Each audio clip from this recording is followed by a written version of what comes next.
जय श्री कृष्ण मित्रों, क्या आप जानते हैं श्री कृष्ण ने स्वयं बताया था कि गौ माता की सेवा से कौन कौन से फल मिलते हैं। ये सिर्फ धार्मिक बातें नहीं, ये जीवन को सुख, समृद्धि और शांति देने वाला ज्ञान है। आज मैं आपके सामने लेकर आया हूँ श्री कृष्ण का उपदेश, जिसमें बताए गए हैं गौ सेवा से प्राप्त होने वाले 30 दिव्य फल। चलिए शुरू करते हैं ये अनमोल यात्रा। नारद जी प्रश्न करते हैं, हे प्रभु, गौ सेवा का क्या महत्व है? श्री कृष्ण मुस्कुराए और बोले, हे नारद, सुनो, ये रहस्य मैंने यदुकुल को भी सुनाया था। एक दिन अर्जुन ने मुझसे पूछा, हे केशव, गौ माता की सेवा से कौन से फल प्राप्त होते हैं? तब मैंने कहा, हे पार्थ, गौ माता समस्त देवताओं का रूप है। उसके रोम रोम में देवता वास करते हैं। उसकी सेवा से मनुष्य के जन्म जन्मांतर के पाप नष्ट होते हैं। जैसे आग लकड़ी को भस्म कर देती है, वैसे ही गौ सेवा पापों को जला देती है। जो मनुष्य प्रतिदिन गौ माता को चारा खिलाता है, उसे यम के दूत छू भी नहीं सकते। गौ माता के चरणों की धूल लेने से मनुष्य के कुल के पितरों को तृप्ति मिलती है, उनके दोष समाप्त होते हैं। अर्जुन, गौ सेवा मात्र कर्म नहीं, यह आत्मा की शुद्धि है। जैसे नदी की धारा सारे कचरे को बहा ले जाती है, वैसे ही गौ सेवा मन के दोषों को हर लेती है। जिसने गौ माता को प्रेम से सींचा, उसने अपने कुल का उद्धार किया। हे नारद, जो व्यक्ति गाय के शरीर पर हाथ फेरता है, उसका मन निर्मल होता है, उसका हृदय करुणा से भरता है, वह वैर, द्वेष, क्रोध को छोड़ देता है। गौ माता मनुष्य में दया का संचार करती है। यही कारण है कि शास्त्रों में गौ सेवा को सबसे बड़ा पुण्य कहा गया है। नारद जी बोले, हे प्रभु, ये तो अद्भुत फल है, पापों का क्षय और कुल का उद्धार। श्री कृष्ण बोले, हे देवर्षि, यही नहीं, सुनो, इसके आगे भी कई अद्भुत फल हैं। यह पहला फल मैंने बताया, पापों का क्षय और कुल का उद्धार। अब मैं अगले फल की कथा कहता हूँ। श्री कृष्ण बोले, हे नारद, सुनो, दूसरा फल है देवताओं की प्रसन्नता। एक समय देवराज इंद्र ने मुझसे पूछा, हे माधव, गौ सेवा से हम देवता इतने प्रसन्न क्यों होते हैं? तब मैंने कहा, हे शक्र, गाय समस्त देवताओं का निवास स्थान है। ब्रह्मा उसके सींगों में, विष्णु उसकी गर्दन में, रुद्र उसके मस्तक में, सभी ऋषि उसके रोमों में और समस्त तीर्थ उसके खुरों में वास करते हैं। जो मनुष्य गाय को स्नान कराता है, वो मानो गंगा स्नान करता है। जो उसे भोजन कराता है, वो सभी यज्ञों का फल पाता है। जो उसके गोबर से भूमि लीपता है, वो सभी तीर्थों की यात्रा करता है। अर्जुन ने पूछा, हे गोविंद, क्या सचमुच गोबर और गौमूत्र भी पुण्य देते हैं? मैंने कहा, हे पार्थ, गऊ का गोबर और मूत्र पवित्र करने वाले हैं। उनसे रोग दूर होते हैं, भूमि शुद्ध होती है, इसमें देवी लक्ष्मी का वास है। देवता उन मनुष्यों पर कृपा करते हैं जो गौ सेवा करते हैं। उनकी संतानें उत्तम होती हैं। उनके घर में अन्न, जल और धन की कमी नहीं होती। उनके घर में वैभव और सुख बना रहता है। और जो मनुष्य गौ माता को पीड़ित करता है, उसे देवता त्याग देते हैं। उसकी संतति दुख भोगती है। इसलिए हे नारद, गौ सेवा से दूसरा फल है देवताओं की प्रसन्नता और स्वर्ग लोक की प्राप्ति। नारद जी ने कहा, हे प्रभु, आपने सरलता से ये गूढ़ रहस्य कह दिया। अब कृपा करके तीसरा फल भी कहें। श्री कृष्ण बोले, हे नारद, सुनो, तीसरा फल है रोगों का नाश और आयु वृद्धि। एक बार द्वारका में एक रोगी ब्राह्मण मेरे पास आया। बोला, हे कृष्ण, मेरा शरीर रोग से जर्जर हो गया है, कोई उपाय बताइए। मैंने कहा, हे विप्र, प्रतिदिन गौ माता की सेवा करो, उसकी पीठ सहलाओ, उसे स्नान कराओ, उसे प्रेम से हरा चारा खिलाओ। उस ब्राह्मण ने वैसा ही किया। कुछ ही महीनों में उसके रोग दूर हो गए। उसका मुखमंडल कांतिमय हो गया। अर्जुन ने पूछा, हे मधुसूदन, ये कैसे होता है? मैंने कहा, हे पार्थ, गौ माता की उपस्थिति ही औषधि है। उसके स्पर्श से शरीर में ओज बढ़ता है। उसका दूध अमृत के समान है। रोग, दोष, दुर्बलता सब मिट जाते हैं। जो मनुष्य गौ माता की सेवा करता है, उसके रोग भागते हैं, उसकी आयु बढ़ती है, उसके शरीर में शक्ति आती है, उसके वंशज भी स्वस्थ होते हैं। हे नारद, गौ माता साक्षात कामधेनु है। वो जो कुछ चाहो देती हैं, लेकिन सबसे पहले देती हैं स्वास्थ्य और दीर्घायु। नारद बोले, हे प्रभु, अद्भुत है। पापों का क्षय, देवताओं की प्रसन्नता और अब रोगों का नाश। श्री कृष्ण बोले, हे देवर्षि, अभी तो 27 और फल बाकी हैं। सुनने के लिए तैयार हो जाओ। नारद जी बोले, हे प्रभु, अब चौथा फल भी बताइए। श्री कृष्ण बोले, हे नारद, चौथा फल है संतान का कल्याण और वंश की वृद्धि। एक बार मथुरा में एक वृद्ध दंपति मेरे पास आया। बोले, हे नाथ, हमारे वंश में कोई संतान नहीं। हमने अनेक उपाय किए पर विफल रहे। मैंने कहा, हे पुण्यात्माओं, प्रतिदिन गौ माता को स्नान कराओ, उसके बछड़े को दूध पिलाओ, उसकी सेवा करो। उन्होंने पूरी श्रद्धा से गौ सेवा की। कुछ ही समय में उनके घर पुत्र रत्न का जन्म हुआ। हे नारद, गौ माता संतान सुख देती हैं। जो उन्हें प्रेम से खिलाता है, उसके घर में पुत्र पौत्र होते हैं। अर्जुन ने पूछा, हे केशव, ऐसा क्यों? मैंने कहा, हे पार्थ, गौ माता स्वयं प्रकृति है। सृजन की शक्ति उनमें है। उनके आशीर्वाद से बांझ भूमि में भी हरियाली आ जाती है। जो गौ सेवा करता है, उसके कुल में संतति का वंश बढ़ता है, उसका परिवार सुखी होता है, पुत्र धर्मपरायण होते हैं। और जो गौ माता को कष्ट देता है, उसका वंश समाप्त हो जाता है, उसके कुल का नाम मिट जाता है। नारद जी ने हाथ जोड़कर कहा, हे प्रभु, गौ माता की ये कृपा तो अनंत है। श्री कृष्ण बोले, हे देवर्षि, यही चौथा फल है, संतान का कल्याण और वंश वृद्धि। अब पांचवा सुनो। श्री कृष्ण बोले, हे नारद, पांचवा फल है लक्ष्मी का वास और दरिद्रता का नाश। एक बार द्वारका में एक निर्धन व्यापारी ने आकर मुझसे कहा, हे प्रभु, मेरा सब गौ माता की पूजा करो, उसे गुड़ हरा चारा जल अर्पित करो, उसके लिए छाया और स्वच्छ स्थान बनाओ। उसने ऐसा किया। थोड़े ही दिनों में उसका व्यापार फिर चल पड़ा। उसके घर अन्न और धन से भर गए। अर्जुन ने पूछा, हे गोविंद, गौ माता में ऐसा कौन सा गुण है? मैंने कहा, हे पार्थ, गौ माता में लक्ष्मी का वास है। उसकी सेवा करने वाले के घर से दरिद्रता चली जाती है। जो गौ माता को जल पिलाता है, उसका घर कभी सूखा नहीं रहता। जो उसे प्रेम से दाना डालता है, उसके घर के भंडार भरते रहते हैं। देवताओं की कृपा, पितरों का आशीर्वाद और लक्ष्मी की अनुकंपा उसी पर होती है जो गौ माता की सेवा करता है। और जो उसे सताता है, उसके घर से लक्ष्मी चली जाती है।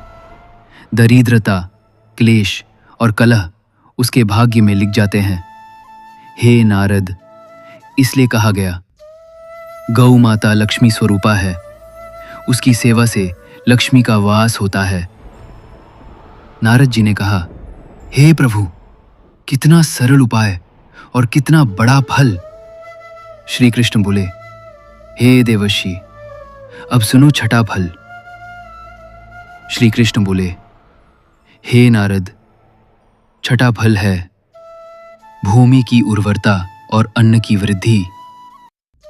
एक बार एक कृषक मेरे पास रोते हुए आया। बोला, हे नाथ, मेरे खेत बंजर हो गए हैं, बरसों से अन्न नहीं उपजता। मैंने कहा, हे कृषक, गौ माता की सेवा करो, उसका गोबर खेत में डालो, उसके मूत्र से भूमि को सींचो। उसने वैसा ही किया। अगली फसल में उसके खेतों में अन्न लहलहा उठा।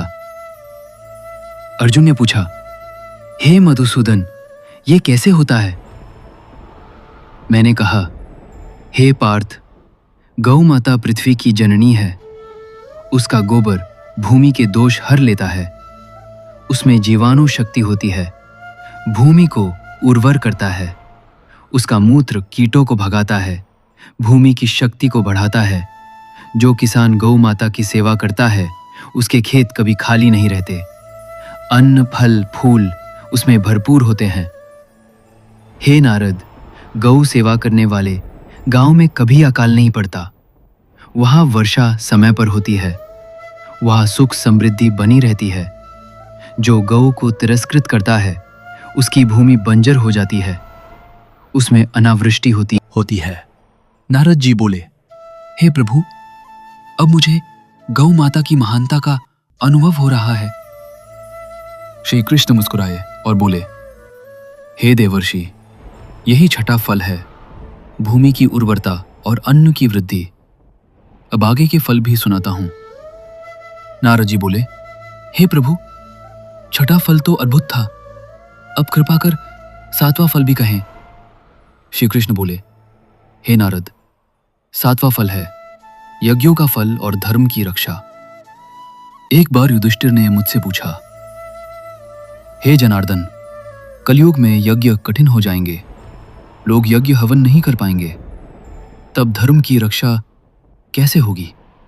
मैंने कहा, हे धर्मराज, जो व्यक्ति गौ माता की सेवा करता है वही यज्ञ करता है। गौ माता यज्ञ स्वरूपा है। उसके गोबर से हवन कुंड बनते हैं। उसकी उपले अग्नि को पवित्र करते हैं। उसके गोबर और मूत्र से यज्ञ शुद्ध होता है। जो गौ माता को चारा खिलाता है वो अन्नदान करता है। जो उसके बछड़े को दूध पिलाता देखता है वो वात्सल्य का यज्ञ करता है। अर्जुन ने पूछा, हे केशव, इसका इतना बड़ा फल कैसे? मैंने कहा, हे पार्थ, जब लोग गौ माता की सेवा करते हैं तो समस्त देवता प्रसन्न होते हैं। यह यज्ञ का ही रूप है। जो यज्ञ कर सकता है वो करे, जो नहीं कर सकता वो गौ माता की सेवा करे, उसे वही फल मिलेगा।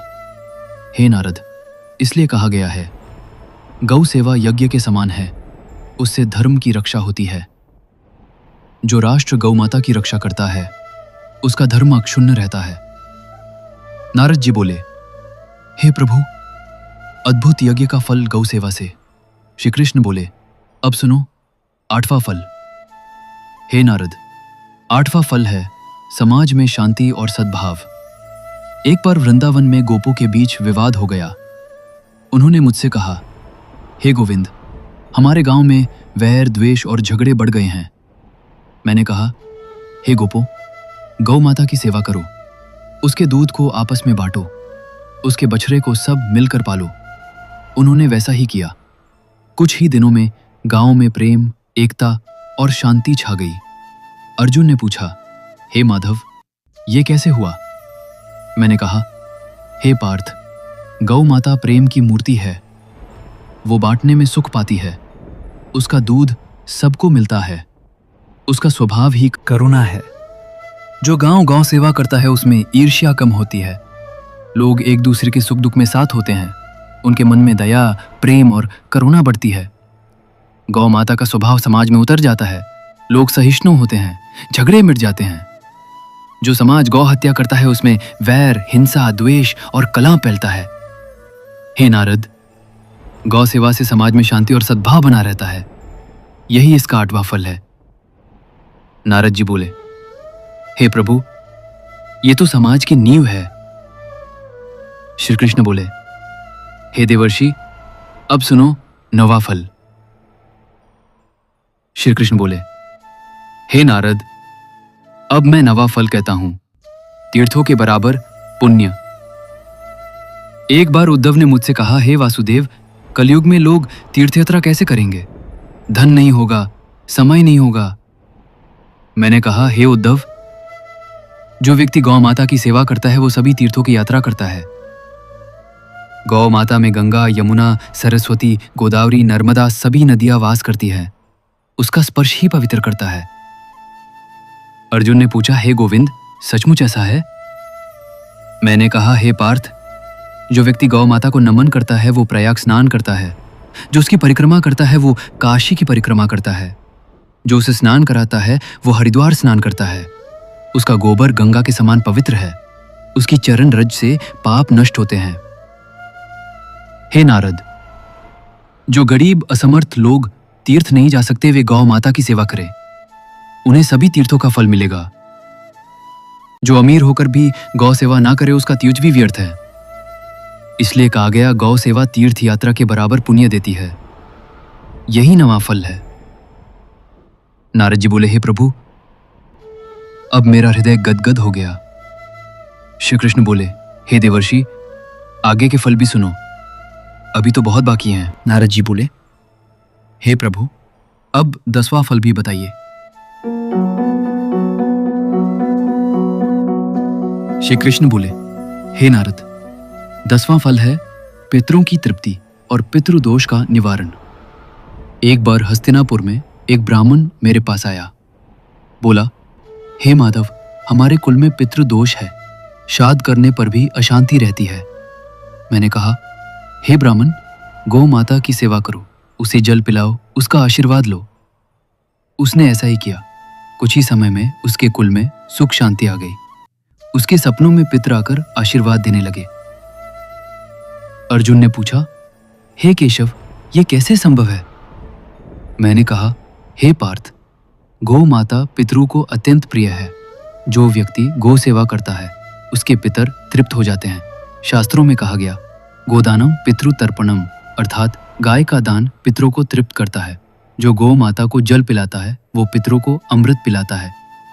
जो उसे आहार देता है वो पितरों को अन्न देता है। जो गौ माता की पीड़ा हरता है उसके पितर भी उसके जीवन की बाधाएं हर लेते हैं। और जो गौ माता को दुख देता है उसके कुल में पितृदोष आता है, उसके श्राद्ध स्वीकार नहीं होते। हे नारद, इसलिए कहा गया, गौ सेवा से पितर प्रसन्न होते हैं और पितृदोष मिटता है। यही इसका 10वां फल है। नारद जी बोले, हे प्रभु, ये तो पितरों की मुक्ति का सरल उपाय है। श्री कृष्ण बोले, हे देवर्षि, अब सुनो 11वां फल। श्री कृष्ण बोले, हे नारद, 11वां फल है कामनाओं की पूर्ति और मनोकामना सिद्धि। एक बार द्वारका में एक महिला मेरे पास आई। बोली, हे नाथ, मेरी एक बड़ी इच्छा है पर पूरी नहीं होती। मैंने कहा, हे देवी, प्रतिदिन गौ माता की सेवा करो, उसे हाथ से हरा चारा खिलाओ, उसकी पीठ पर हाथ फेरो, उसके चरणों में माथा टेको। उसने श्रद्धा से वैसा किया। कुछ ही समय में उसकी मनोकामना पूरी हो गई। अर्जुन ने पूछा, हे गोविंद, ये कैसे संभव है? मैंने कहा, हे पार्थ, गौ माता कामधेनु है, जो कुछ चाहो वो देती हैं। वो सृष्टि की पालन करता है। जो उन्हें प्रेम करता है, उनकी सेवा करता है, उसकी कामनाएं पूर्ण होती हैं, उसका मन निर्मल होता है। और जो स्वार्थवश सेवा करे उसे भी पुण्य मिलता है, पर उसे आत्मिक आनंद नहीं मिलता। हे नारद, गौ माता के आशीर्वाद से जीवन में रुकावटें दूर होती हैं। व्यापार, विवाह, संतान, विद्या, जो भी इच्छा हो वो पूर्ण होती है। पर सेवा निष्काम हो तो उसका फल अक्षय होता है। इसलिए हे नारद, गौ सेवा से 11वां फल है कामनाओं की पूर्ति और मनोकामना सिद्धि। नारद जी बोले, हे प्रभु, कितना सहज और महान उपाय। श्री कृष्ण बोले, अब सुनो 12वां फल। श्री कृष्ण बोले, हे नारद, 12वां फल है आत्मा की शुद्धि और मोक्ष की प्राप्ति। एक बार एक सन्यासी मेरे पास आया। बोला, हे केशव, मैंने तप किया, योग किया, पर मन शांत नहीं होता, आत्मा में विकार आते हैं। मैंने कहा, हे तपस्वी, गौ माता की सेवा करो, उसे नहलाओ, उसकी देखभाल करो, उसे प्रेम से पुकारो। उसने वैसा किया। कुछ ही दिनों में उसका चित्त शांत हो गया। उसमें करुणा, शांति और वैराग्य आ गया। अर्जुन ने पूछा, हे मधुसूदन, ये कैसे होता है? मैंने कहा, हे पार्थ, गौ माता करुणा की मूर्ति हैं। उनकी सेवा से क्रोध शांत होता है, लोभ मिटता है। जो गौ माता की सेवा करता है उसमें दया, करुणा और क्षमा बढ़ती है। वह दूसरों के दुख को समझने लगता है, उसका हृदय निर्मल हो जाता है। और जो मनुष्य निर्मल हो जाता है उसे मोक्ष मिलता है, उसे जन्म मरण से मुक्ति मिलती है। हे नारद, शास्त्र कहते हैं गौ माता ब्रह्म स्वरूपा है। उनकी सेवा करने वाला अंत में ब्रह्म को प्राप्त करता है। जो गौ माता की सेवा करता है उसका अंतिम समय सुखद होता है। यमदूत उसे छू भी नहीं सकते। यही 12वां फल है, आत्मा की शुद्धि और मोक्ष की प्राप्ति। नारद जी बोले, हे प्रभु, अब तो मैं धन्य हो गया, कृपा कर आगे के फल भी कहें। श्री कृष्ण बोले, हे देवर्षि, अभी बहुत से रहस्य बाकी हैं, सुनो आगे के फल। नारद जी बोले, हे प्रभु, अब 13वां पल भी कहें। श्री कृष्ण बोले, हे नारद, 13वां पल है राष्ट्र की रक्षा और समृद्धि। एक बार द्वारका में सभा लगी थी। उद्धव ने मुझसे पूछा, हे केशव, कोई राष्ट्र कैसे समृद्ध और सुरक्षित रहता है? मैंने कहा, हे उद्धव, जहां गौ माता की सेवा होती है वहां राष्ट्र सुरक्षित रहता है। गौ माता राष्ट्र की संपदा है। उनका दूध बच्चों को पोषण देता है। उनके बछड़े खेत जोतते हैं। उनके गोबर और मूत्र से भूमि उपजाऊ बनती है। जो राष्ट्र गौ माता को संरक्षित करता है वहां अन्न की कमी नहीं होती। वहां लोगों का स्वास्थ्य अच्छा रहता है। वहां समाज में एकता और प्रेम बना रहता है। अर्जुन ने पूछा, हे माधव, क्या इससे शत्रु भी दूर रहते हैं? मैंने कहा, हे पार्थ, जब लोग धर्म में स्थित होते हैं, गौ माता की सेवा करते हैं, तब देवता उनकी रक्षा करते हैं। शत्रु का साहस नहीं होता। और जहां गौ माता का अपमान होता है वहां अकाल, बीमारी, हिंसा और युद्ध होते हैं। वहां से लक्ष्मी चली जाती है। हे नारद, जो राजा गौ सेवा करता है उसकी प्रजा सुखी रहती है। उसकी सेना विजयी होती है। उसका राज्य सुरक्षित रहता है। यही 13वां पल है, राष्ट्र की रक्षा और समृद्धि। नारद जी बोले, हे प्रभु, ये तो राजधन का भी उपदेश है। श्री कृष्ण बोले, हे देवर्षि, अब सुनो 14वां पल। श्री कृष्ण बोले, हे नारद, 14वां पल है पशु पक्षियों की रक्षा और पर्यावरण का संतुलन। एक बार वृंदावन में गोपों ने मुझसे पूछा, हे गोविंद, जंगल उजड़ रहे हैं, पशु मर रहे हैं, पक्षी भाग रहे हैं, इसका कारण क्या है? मैंने कहा, हे गोपो, गौ माता प्रकृति की संरक्षिका है। जब तक गौ सेवा होती है तब तक खेतों में हरियाली रहती है, तालाब भरे रहते हैं, पशु पक्षी सुरक्षित रहते हैं। गौ माता के चारे के लिए किसान खेत उगाते हैं। इससे भूमि उपजाऊ रहती है। उनकी गोबर और मूत्र से कीटनाशक बनते हैं, रसायन कम होते हैं। अर्जुन ने पूछा, हे माधव, इसका पशु पक्षियों से क्या संबंध? मैंने कहा, हे पार्थ, जब खेत हरे रहते हैं, तालाब भरे रहते हैं, तो पक्षी वहां बसेरा करते हैं, पशु चरते हैं, उनका जीवन सुरक्षित रहता है। गौ सेवा से वन्य जीवन भी सुरक्षित रहता है। और जहां गौ सेवा समाप्त होती है वहां रसायन, प्रदूषण और विनाश फैलता है। हे नारद, गौ माता की सेवा करके मनुष्य प्रकृति की रक्षा करता है। यही 14वां फल है पशु पक्षियों की रक्षा और पर्यावरण का संतुलन। नारद जी बोले, हे प्रभु, ये तो संपूर्ण सृष्टि की भलाई का मार्ग है। श्री कृष्ण बोले, अब सुनो 15वां फल। श्री कृष्ण बोले, हे नारद, 15वां फल है कलह का अंत और पारिवारिक सुख।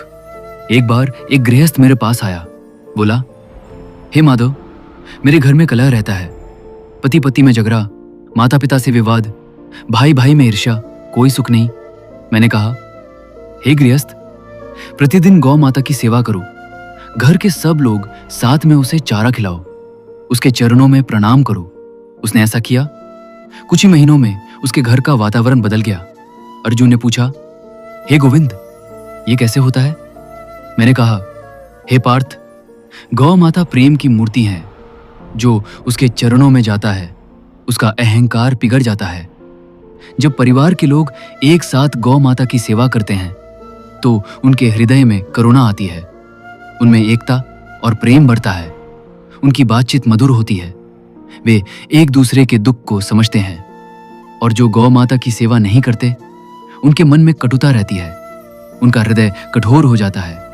हे नारद, इसलिए कहा गया, गौ सेवा से पारिवारिक सुख बढ़ता है और कलह का अंत होता है। यही 15वां फल है। नारद जी बोले, हे प्रभु, आपने तो गृहस्थों को भी मोक्ष का मार्ग दिखा दिया। श्री कृष्ण मुस्कुराए और बोले, हे देवर्षि, अभी कई और रहस्य बाकी हैं, सुनने के लिए तैयार हो जाओ। नारद जी बोले, हे प्रभु, अब 16 फल भी कहें। श्री कृष्ण बोले, हे नारद, 16वां फल है ऋषि मुनियों की कृपा और ज्ञान की प्राप्ति। एक बार काशी के एक ब्राह्मण ने मुझसे पूछा, हे माधव, मेरा मन पढ़ाई में नहीं लगता, वेद शास्त्र भूल जाता हूं, कोई उपाय बताइए। मैंने कहा, हे विप्र, प्रतिदिन गौ माता की सेवा करो, उसे जल दो, चारा खिलाओ, उसके चरणों में नमन करो। उसने वैसा किया। कुछ ही समय में उसकी बुद्धि तेज हो गई, उसे शास्त्र याद रहने लगे, उसमें विनम्रता और धैर्य आ गया। अर्जुन ने पूछा, हे गोविंद, गौ सेवा से विद्या कैसे आती है? मैंने कहा, हे पार्थ, गौ माता में समस्त वेद समाहित हैं। शास्त्र कहते हैं, गोवेदा समता देवी। वो स्वयं वेद स्वरूपा है। उनकी सेवा से अहंकार मिटता है, विनम्रता आती है। ऋषि मुनि ऐसे सेवा भावी को आशीर्वाद देते हैं। जो व्यक्ति गौ माता की सेवा करता है, उसकी जीवा मधुर होती है, उसकी वाणी में प्रभाव होता है, उसकी बुद्धि निर्मल होती है। और जो गौ माता का अनादर करता है, उसकी बुद्धि भ्रष्ट होती है, उसे ज्ञान से विमुख होना पड़ता है। हे नारद, इसलिए कहा गया, गौ सेवा से ऋषि मुनियों की कृपा मिलती है और ज्ञान की प्राप्ति होती है। यही इसका 16वां फल है। नारद जी बोले, हे प्रभु, यह तो विद्या की कुंजी है। श्री कृष्ण बोले, अब सुनो 17वां फल। श्री कृष्ण बोले, हे नारद, 17वां फल है शत्रु पर विजय और भय का नाश।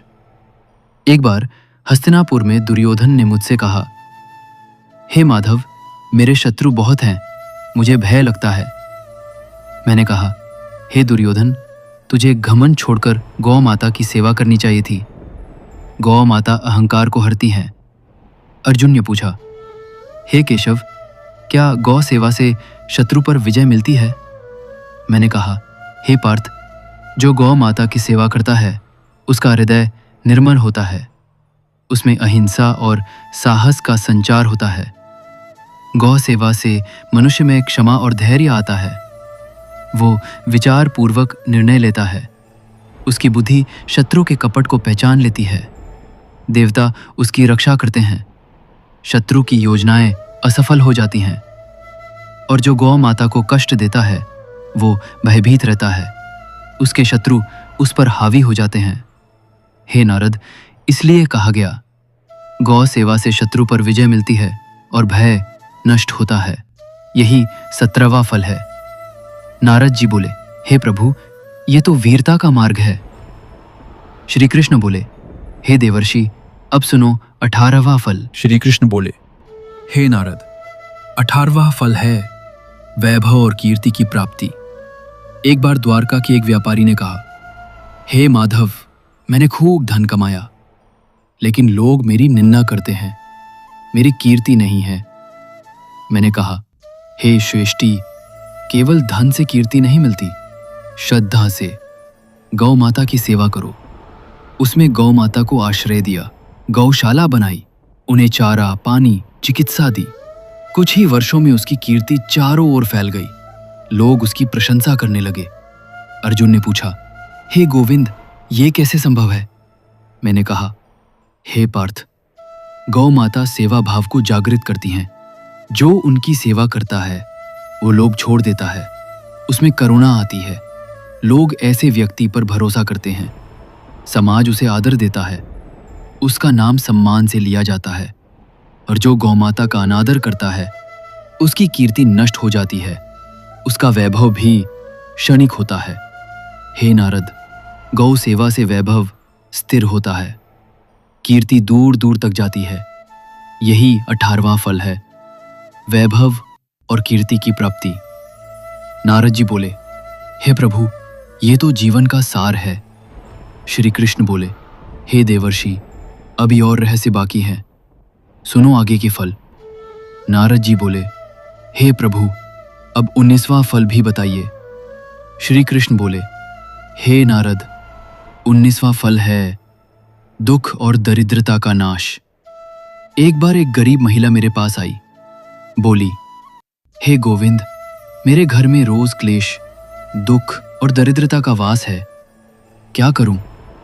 मैंने कहा, हे देवी, गौ माता की सेवा करो। उसे प्रतिदिन थोड़ी घास भी दोगी तो वो प्रसन्न होगी। उसमें अपनी सामर्थ्य के अनुसार सेवा की। थोड़े ही समय में उसके घर में सुख शांति आ गई, धन भी बढ़ा, परिवार में प्रेम बढ़ा। अर्जुन ने पूछा, हे माधव, इतना बड़ा परिवर्तन कैसे? मैंने कहा, हे पार्थ, गौ माता करुणामयी है, उनकी सेवा करने वाला दुख से मुक्त होता है। उनके आशीर्वाद से दरिद्रता दूर होती है, वो व्यक्ति संतोषी बनता है, संतोष से दरिद्रता मिटती है, उसके घर में अन्न की कमी नहीं रहती। और जो गौ माता का अपमान करता है वो दुख में फंसा रहता है, उसकी दरिद्रता जाती नहीं।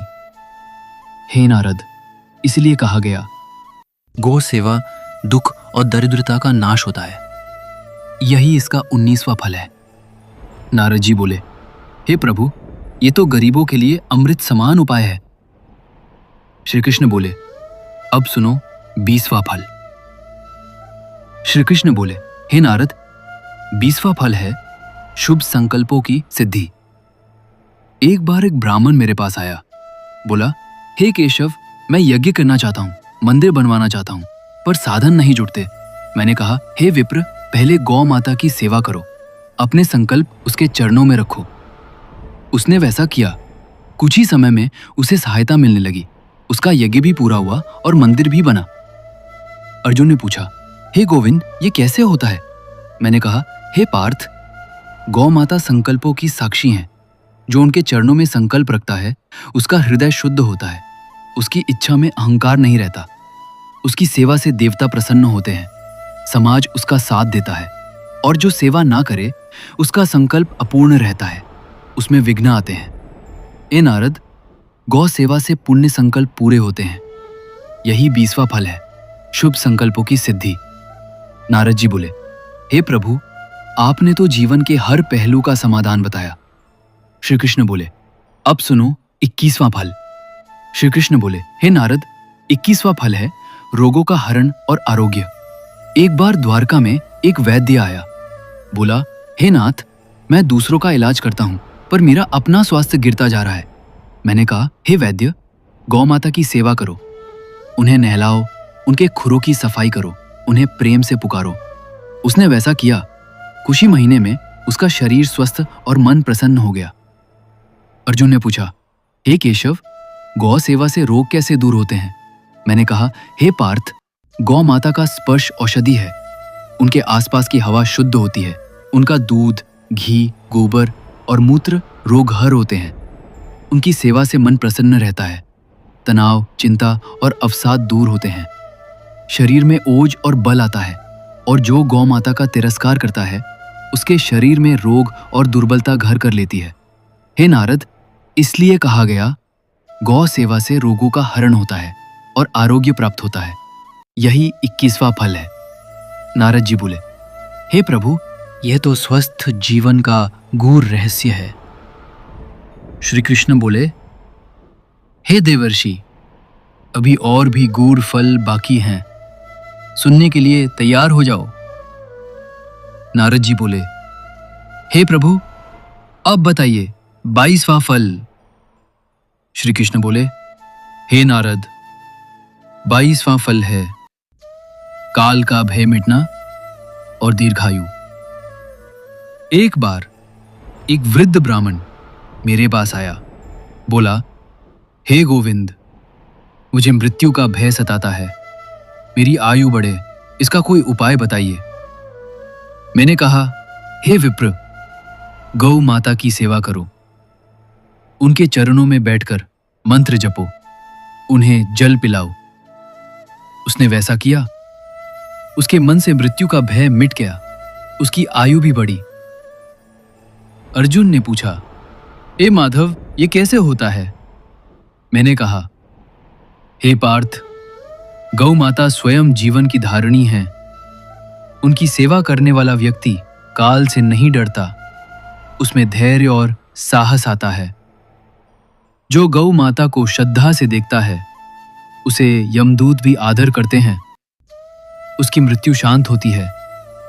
और जो गौ माता को कष्ट देता है, उसकी मृत्यु कष्टदायी होती है, उसकी आयु घट जाती है।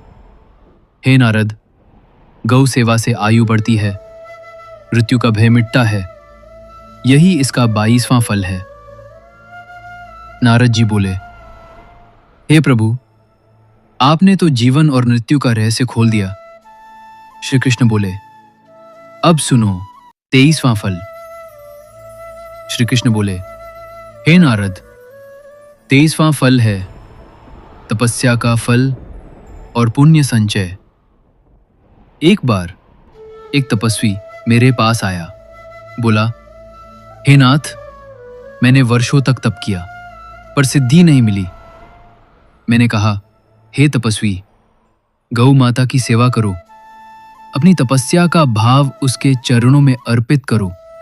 उसने ऐसा किया, उसकी तपस्या सफल हुई, उसे सिद्धि प्राप्त हुई। अर्जुन ने पूछा, थे केशव, गौ सेवा से तपस्या सिद्ध कैसे होती है? मैंने कहा, हे पार्थ, गौ माता स्वयं तपस्या की मूर्ति हैं। उनका जीवन त्याग और सेवा का प्रतीक है। उनकी सेवा से मन में पवित्रता आती है, अहंकार नष्ट होता है, तब तपस्या सफल होती है। गौ माता के चरणों में बैठा हुआ व्यक्ति सरलता से ध्यान कर सकता है, उसका चित्त एकाग्र होता है, और जो गौ माता की उपेक्षा करता है, उसकी तपस्या निष्फल हो जाती है, उसमें दोष आ जाते हैं। हे नारद, गौ सेवा से तपस्या का फल मिलता है और पुण्य संचय होता है, यही 23वां फल है। नारद जी बोले, हे प्रभु, यह तो साधकों के लिए अनमोल उपदेश है। श्री कृष्ण बोले, अब सुनो 24वां फल। श्री कृष्ण बोले, हे नारद, 24वां फल है संतोष और सुख का भाव। एक बार द्वारका के एक युवक ने मुझसे कहा, हे गोविंद, मेरे पास सब कुछ है, फिर भी मुझे संतोष नहीं, मन अशांत रहता है। मैंने कहा, हे युवक, प्रतिदिन गौ माता की सेवा करो, उसके चरणों में बैठो, उसके बछड़े को प्यार से देखो। उसने वैसा किया, कुछ ही दिनों में उसका मन शांत हो गया, उसमें संतोष और सुख का भाव आ गया। अर्जुन ने पूछा, हे माधव, ये कैसे होता है? मैंने कहा, हे पार्थ, गौ माता की सेवा से लोभ मिटता है, उनकी सरलता हमारे जीवन में उतरती है। जो उन्हें प्रेम से देखता है, उसका हृदय कोमल होता है, उसमें दया, करुणा और संतोष का भाव आता है। संतोष ही सबसे बड़ा सुख है, और जो गौ माता का तिरस्कार करता है, उसका मन व्याकुल रहता है, उसमें लोभ और असंतोष बढ़ता है। हे नारद, गौ सेवा से मनुष्य को संतोष और सुख मिलता है, यही 24वां फल है। नारद जी बोले, हे प्रभु, ये तो जीवन जीने की कला सिखा दिया आपने। श्री कृष्ण बोले, हे देवर्षि, अभी और भी अमूल्य रहस्य बाकी हैं, सुनने के लिए तैयार हो जाओ। नारद जी बोले, हे प्रभु, अब 25वां फल भी कहें। श्री कृष्ण बोले, हे नारद, 25वां फल है कुल की रक्षा और वंश वृद्धि। एक बार मथुरा का एक व्यापारी मेरे पास आया। बोला, हे गोविंद, मेरे कुल में संतान नहीं ठहरती, मेरा वंश समाप्त हो रहा है। मैंने कहा, हे श्रेष्ठी, गौ माता की सेवा करो, उनके चरणों में अपने वंश की कामना रखो। उसने श्रद्धा से सेवा की, कुछ ही समय में उसे पुत्र रत्न की प्राप्ति हुई, उसके कुल में प्रेम और एकता भी बढ़ गई। अर्जुन ने पूछा, हे केशव, ये कैसे होता है? मैंने कहा, हे पार्थ, गौ माता वंश वृद्धि की देवी हैं। उनके आशीर्वाद से संतान उत्पन्न होती है। शास्त्रों में कहा गया, गोदानम पुत्र प्रदम, यानी गाय का दान पुत्र की प्राप्ति कराता है। जो गौ माता की सेवा करता है उसका कुल सुरक्षित रहता है। उसमें धर्म, करुणा और प्रेम बना रहता है। और जो उनका अनादर करता है उसके वंश में कलह, रोग और विनाश आता है। हे नारद, गो सेवा से कुल की रक्षा होती है और वंश की वृद्धि होती है। यही इसका 25वां फल है। नारद जी बोले, हे प्रभु, आपने तो कुल परिवार का उद्धार बताया। श्री कृष्ण बोले, अब सुनो 26वां फल। श्री कृष्ण बोले, हे नारद, 26वां फल है ऋण मुक्ति और कर्ज से छुटकारा। एक बार एक किसान मेरे पास आया। बोला, हे माधव, मैं कर्ज में डूबा हूं। मेहनत करता हूं फिर भी कर्ज उतरता नहीं। मैंने कहा, हे कृषक, गौ माता की सेवा करो, उन्हें हरा चारा दो, उनके खुरों की सफाई करो। उसने ये उपाय किया। कुछ ही महीनों में उसकी फसल बढ़िया हुई, उसका कर्ज उतर गया। अर्जुन ने पूछा, हे गोविंद, ये कैसे संभव है? मैंने कहा, हे पार्थ, गौ माता के आशीर्वाद से भूमि उपजाऊ होती है। उसकी गोबर गंधक से कीट मरते हैं, उसकी मूत्र से बीज पवित्र होते हैं। गौ सेवा से परिश्रम सफल होता है, आय बढ़ती है, खर्च में संयम आता है। जो गौ माता की सेवा करता है उसका हृदय निर्मल होता है, वह छल कपट छोड़ता है। और जो अनादर करता है उसका श्रम निष्फल होता है, उसे कर्ज घेरे रखता है। हे नारद, गौ सेवा से मनुष्य ऋण मुक्त होता है। यही इसका 26वां फल है। नारद जी बोले, हे प्रभु, ये तो गृहस्थों के लिए वरदान है। श्री कृष्ण बोले, अब सुनो 27वां फल। श्री कृष्ण बोले, हे नारद, 27वां फल है ब्रह्मचर्य और संयम की प्राप्ति। एक बार एक युवा ब्राह्मण मेरे पास आया। बोला, हे केशव, मेरा मन चंचल है, इंद्रियों पर नियंत्रण नहीं, क्या करूं? मैंने कहा, हे ब्राह्मण, गौ माता की सेवा करो, उन्हें स्नान कराओ, चारा खिलाओ। उसने वैसा किया। कुछ ही समय में उसका मन शांत हुआ, उसमें संयम और ब्रह्मचर्य का पालन सरल हो गया। अर्जुन ने पूछा, हे गोविंद, गौ सेवा से ब्रह्मचर्य कैसे आता है? मैंने कहा, हे पार्थ, गौ माता शुद्धि और पवित्रता की मूर्ति है। उनकी सेवा से मन निर्मल होता है। उनके स्पर्श से काम, क्रोध, लोभ, मोह शांत होते हैं। गौ सेवा से संयम बढ़ता है। व्यक्ति अपने विचारों पर नियंत्रण करना सीखता है। और जो गौ माता का अनादर करता है उसका चित्त चंचल होता है, वो इंद्रियों का दास बन जाता है। हे नारद, इसलिए कहा गया, गौ सेवा से ब्रह्मचर्य और संयम की प्राप्ति होती है। यही इसका 27वां फल है। नारद जी बोले, हे प्रभु, अब 28वां फल भी कहें। श्री कृष्ण बोले, हे नारद, 28वां फल है धर्म की स्थापना और अधर्म का नाश। एक बार द्वारका में सभा लगी थी। यदुवंशी बोले, हे माधव, समाज में अधर्म बढ़ रहा है, लोग स्वार्थी हो गए हैं। मैंने कहा, हे यदुवंशी वीरों, गौ माता की सेवा करो। गौ सेवा से लोगों में करुणा और धर्म भाव आता है। वे दूसरों के कष्ट को समझने लगते हैं। समाज में सत्य, अहिंसा और सेवा का भाव फैलता है। अर्जुन ने पूछा, हे गोविंद, इससे अधर्म कैसे मिटता है? मैंने कहा, हे पार्थ, अधर्म का मूल है अहंकार, क्रूरता, स्वार्थ। गौ माता का स्वरूप प्रेम और त्याग है। उनकी सेवा से ये दोष दूर होते हैं। और जहाँ गौ माता का अपमान होता है वहाँ पाप, हिंसा और अधर्म पनपता है। हे नारद, गौ सेवा से धर्म की स्थापना होती है और अधर्म का नाश होता है। यही 28वां फल है। नारद जी बोले, हे प्रभु, ये तो समाज के लिए अमूल्य उपदेश है।